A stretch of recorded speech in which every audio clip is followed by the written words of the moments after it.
President Joe Biden's first 100 days are behind him. So, how did he do? 100 days since I took the oath of office and lifted my hand off our family Bible and inherited a nation, we all did, that was in crisis. Biden promised he'd get 100 million doses of vaccine out within his first 100 days. Analysts said that was a low target, and sure enough, the US blew right past it. Today, we hit 200 million shots, and the 92nd day in office. The Biden administration is taking credit because of their focus on distribution and messaging around vaccine safety and effectiveness. But health experts say that credit is shared between the administrations. Trump for aggressively funding the vaccines, and Biden for rolling them out. Gun violence in this country is an epidemic. On the campaign trail, Biden repeatedly called mass gun violence a public health crisis and promised to pass major gun control legislation once in office. Early 2021 saw a series of mass shootings. Our flag was still flying at half-staff for the victims of the horrific murder of 8 primarily Asian American people in Georgia, when 10 more lives were taken in a mass murder in Colorado. Biden then announced that he'd be signing executive orders that would crack down on so-called ghost guns, propose model red flag laws for states, and instruct the DOJ to curb access to guns by targeting illegal gun manufacturing. But actual legislation proposing big changes to gun laws is tied up in Congress.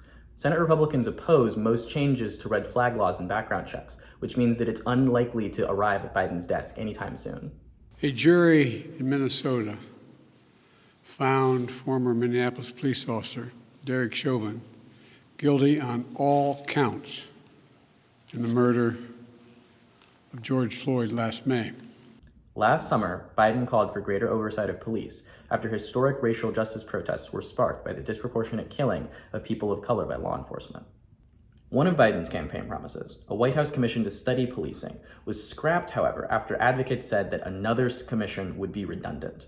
Biden aides are now turning their attention to Capitol Hill, where they're trying to see the George Floyd Justice and Policing Act passed. The president doesn't believe that he alone can pull the George Floyd Act, Policing Act, across the finish line. That is going to be up to Congress. But Republicans, and some Democrats' opposition to ending qualified immunity for police officers while they're on duty, will keep the bill from passing in its current form. Today, the Justice Department is opening a civil investigation into the Louisville-Jefferson County Metro Government and the Louisville Metro Police Department. The Department of Justice is also resuming investigations into police departments' alleged misconduct, starting with Minneapolis and Louisville, 2 cities that saw high-profile police killings and subsequent protests in 2020. Every immigrant comes from America from different circumstances and for different reasons, but you all have one thing in common: courage. Immigration has been a major difficulty for Biden in his first 100 days. The number of migrants and asylum seekers arriving at the southern border dramatically increased at the start of 2021, including a record number of unaccompanied children, which caused the administration to set up new detention centers. Despite promising to increase the historically low cap on refugees set by the Trump administration, the Biden administration has yet to do so.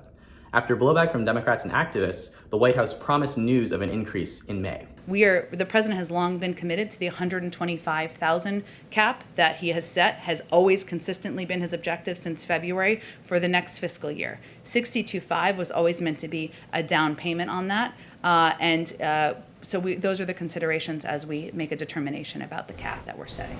Biden also proposed a sweeping immigration reform package with a pathway to citizenship for some of the country's 11 million undocumented people, while increasing border enforcement and aid to Central American countries. And we are looking at, therefore, a number of issues that also relate to poverty, extreme poverty, and also there's violence, obviously, coming out of those regions.